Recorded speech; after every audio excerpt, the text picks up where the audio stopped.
Plastic ను నియంత్రించాలని మంత్రి కొండా సురేఖ పిలుపునిచ్చారు. ప్లాస్టిక్ ను నియంత్రించడమే ప్రభుత్వ లక్ష్యమన్నారు. ఆఫీసర్లు కూడా ఆ దిశగా నిర్ణయాలు తీసుకోవాలన్నారు. ప్రభుత్వ కార్యాలయాల్లోనూ ప్లాస్టిక్ వినియోగం తగ్గించేందుకు ప్రణాళిక రూపొందించాలన్నారు. Single use plastic very danger అని, పచ్చదనం పెంపునకు ప్రాధాన్యత ఎలా ఇస్తున్నామో నిత్య జీవితంలోనూ ప్లాస్టిక్ వాడకాన్ని అలానే తగ్గించాలని కోరారు. ప్లాస్టిక్ బాటిల్స్ బదులుగా గ్లాస్ బాటిల్స్, స్టీల్ వస్తువుల వాడకాన్ని పెంచాలని సూచించారు.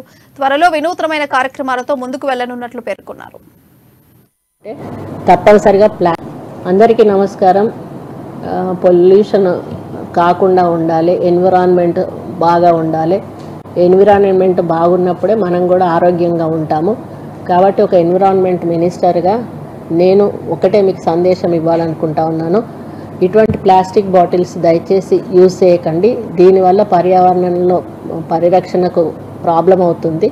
మనం ఆరోగ్యంగా ఉండాలి, మన పిల్లల ఆరోగ్యంగా ఉండాలి, మన భవిత ఆరోగ్యంగా ఉండాలి అంటే తప్పనిసరిగా ప్లాస్టిక్ను నిర్మూలించాల్సిన బాధ్యత మనందరి మీద ఉంది. ప్రజలు ఇలాంటి సింగిల్ యూజ్ ప్లాస్టిక్ను వాడకుండా పర్యావరణ పరిరక్షణ కోసం మీరందరూ కూడా సహకరించాలని కాబట్టి దయచేసి ఎవరు కూడా ప్లాస్టిక్ బాటిల్స్ యూజ్ చేయకండి. ఇలాంటి గాజు బాటిల్స్ తీసుకోండి.